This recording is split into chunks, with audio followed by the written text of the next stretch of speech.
You have an opinion, but did you form it or did it form you? You cannot name the last time a new idea genuinely changed your mind, and you call that consistency. Welcome to the Stoic Compass. I am EPICTETUS, and today I am joined by Carl Jung and Lao Tzu. Today we are examining how to maintain intellectual integrity in an era of algorithmic groupthink.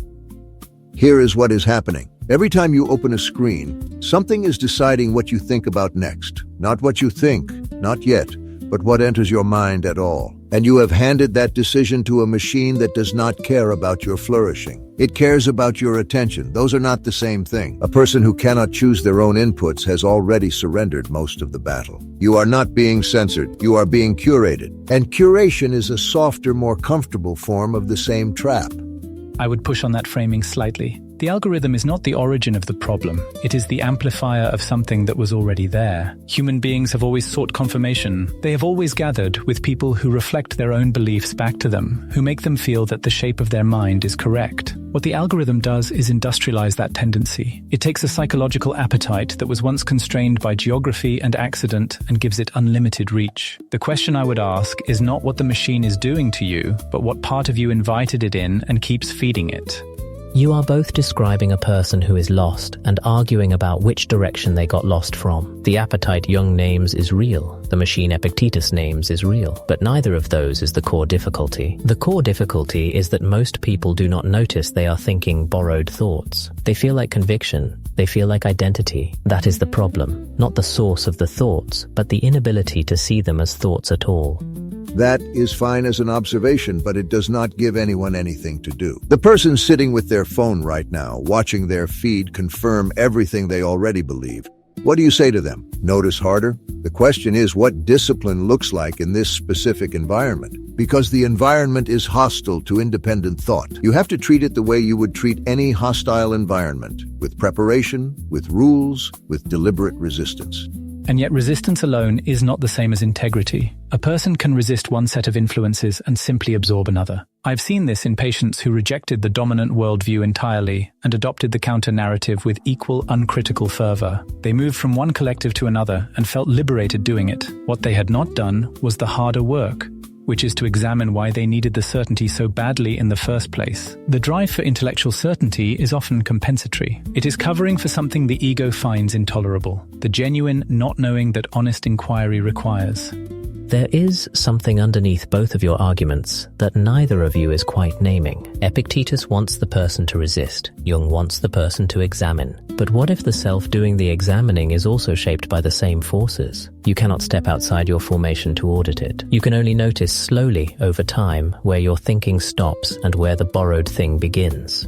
That is a reason to start, not a reason to despair. I am not asking anyone to achieve perfect autonomy. I am saying there is a difference between a person who has asked themselves hard questions about what they believe and why, and a person who has not. That difference is enormous. The person who has never interrogated their own assumptions is not thinking. They are drifting. And drifting in an algorithmic current is not neutral. It is a choice you are making by making no choice. I want to name something that does not get said enough in these conversations. The groupthink we are describing is not just intellectual, it is deeply emotional. People stay inside their information ecosystem, not primarily because of laziness, though laziness plays a role. They stay because departure is threatening. To seriously consider that your core beliefs might be wrong is to experience something close to ego dissolution. The identity is built on these beliefs. They are not merely opinions. They are the architecture of the self. So when we ask someone to maintain intellectual integrity, we are actually asking them to tolerate a form of psychological vertigo. Most people will not do it without understanding what they are tolerating. That is closer to the actual difficulty. The problem is not really about information. It is about what a person can bear to not know. When you can sit with not knowing, genuinely sit with it, not perform uncertainty while secretly holding the same conclusion, then the algorithm loses its grip. Not because you stopped using the tool, because you stopped needing it to tell you who you are.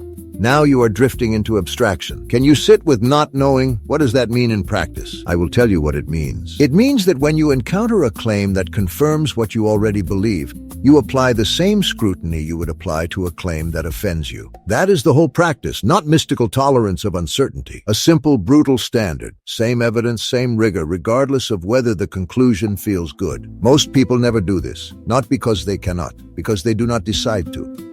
I agree with the standard, but not with the diagnosis. You say people do not decide to. I say they cannot decide to until they see what they are defending. The confirmation bias is not a decision. It is a reflex driven by something the person has not looked at. Until they look at it, the decision you are asking for is not actually available to them. You are asking someone to choose freely before they have done the work that makes freedom possible. Both of you keep assuming the problem is solvable if the person tries hard enough or understands deeply enough, but you are treating the mind as a project with a completion state. It is not. What intellectual integrity actually looks like is not a finished condition. It is an ongoing relationship with your own uncertainty. You do not arrive at it. You practice it, and you lose it, and you practice it again.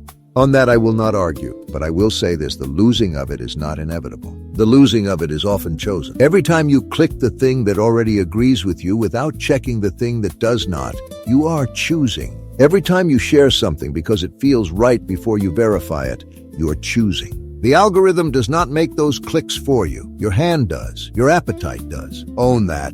The appetite is not the enemy, though. That is what I want to push back on. The hunger to understand, to have your view of the world confirmed, that is not pathological in origin. It is how the mind makes coherence out of chaos. The problem is when that hunger is never interrupted, when there is no friction, when the system is so perfectly tuned to your preferences that nothing genuinely foreign can enter. That is when the appetite becomes a closed loop. The psyche needs friction. It needs encounter with the genuinely other, not to be destabilized, but to grow. The friction you are describing, the encounter with the other, that is not something you can manufacture. You can put yourself in front of it, but the actual friction only happens if you are not already armored against it. Most people go to the other side of the argument already defended. They read it to refute it, not to hear it. Reading to refute is not engagement. It is just a more elaborate form of the same closed loop. And yet that is where discipline enters, because the person who trains themselves actually trains with repetition and deliberate effort to read something uncomfortable without immediately reaching for a rebuttal. That person is building a real capacity. This is not different from any other kind of training. Your mind goes where habit takes it. If the habit is reflexive rejection, that is where it will go. If you build a different habit, slower, more patient, more genuinely interrogating, that is where it will go instead. The machine is not more powerful than your trained attention. It only beats untrained attention every single time. I want to add something about what happens when you do encounter the genuinely disruptive idea. The one that does not just challenge your opinion, but threatens something deeper. Something about who you take yourself to be. Most people do not recognize that moment as an opportunity. They experience it as danger, and so they retreat, not because they're stupid or cowardly in any simple sense, but because the psyche has not been prepared to distinguish between a threat to the ego and a threat to the self. Those are very different things. The ego can be wrong, often spectacularly, and the self survives. But people treat every challenge to their worldview as if it were a challenge to their survival. That is the deeper confusion that makes intellectual integrity so difficult to sustain. You just named the actual problem, and neither of you has quite sat with it. If a person cannot distinguish between a challenge to what they think and a threat to what they are, then every new idea enters as an enemy, and you cannot have intellectual integrity in a mind that is always at war. The first thing is not the discipline Epictetus is describing or the examination Jung is describing. The first thing is a kind of stillness. Enough stillness to notice that an uncomfortable thought has arrived and to not immediately expel it. I will give you that. Stillness before reaction. I am not opposed to that. What I am opposed to is the idea that stillness is sufficient. You can be very still inside your echo chamber. You can be very peaceful in your certainty. Stillness is the precondition. Then comes the work. And the work requires that you set specific external constraints on your own behavior. Not because you cannot trust yourself, but because you know enough about how minds work to know that good intentions are not enough. You build a structure. The structure holds you even when your preferences are pulling the other direction. There is something almost poignant in what you are both describing, and I want to name it plainly. We are living in a moment where the infrastructure of public thought has been reconfigured to serve engagement rather than truth, and the average person has not been trained to navigate that. They were not taught to recognize their own cognitive biases. They were not taught that their sense of certainty is not a reliable indicator of their accuracy. They enter this environment essentially unarmed, and then we wonder why they are absorbed by it. The intellectual integrity we are asking for is genuinely hard work. It has always been hard work, but the conditions now are more hostile to it than perhaps any previous era. Not because people are worse, but because the system is better at exploiting what was always human. The system is very good at one thing, making you feel like you are thinking when you are only reacting. The difference between those two is not obvious from the inside. That is worth sitting with. You feel engaged. You feel like you are processing information. You feel like you are forming views. But if the inputs have been selected to confirm the outputs that were already there, nothing new has actually happened. The movement was real, the thinking was not. Which brings us back to where we began and where we always arrive. What is in your control and what is not. The algorithm, not in your control. What other people believe, not in your control. Whether the information environment is fair or honest, not in your control. What is in your control? What you read deliberately, what you verify before you share. Who you expose yourself to that you would not have chosen on your own. Whether you ask before you land on a conclusion what the best case against it is. These are not heroic acts, they are decisions, small ones, repeated. That is where integrity lives, not in grand gestures of open-mindedness, in small repeated choices that run against your own comfort. All of this argument, and we have not yet said the one thing that is actually usable. Let the debate go. Here is what matters. Intellectual integrity does not require that you become someone who has no views. It requires that you become someone who has tested them.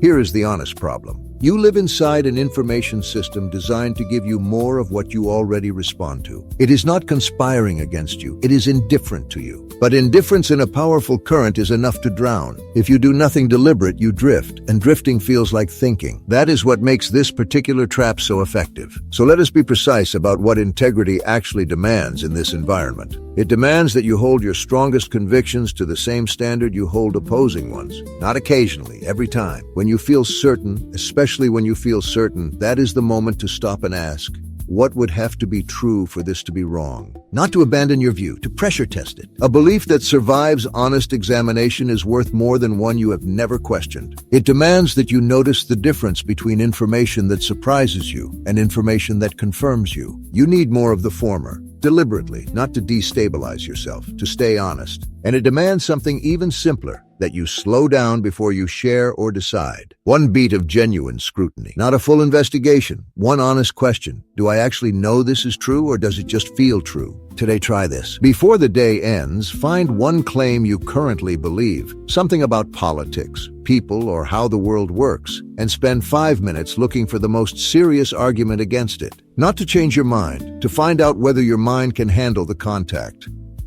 The algorithm will keep running. That is not the problem you can solve. The problem you can solve is the one inside your own attention. Every belief you hold without examination is a door you have locked from the inside. You do not need perfect objectivity. No one has that. You need the habit of asking and the honesty to stay with the answer. Leave here and go test one thing you were sure of. That is enough. That is where it starts. If today's conversation has served you, take it further. Pay Attention by C. Tribune, 12 Lessons in the Practice of Seeing Clearly. Available now on Amazon.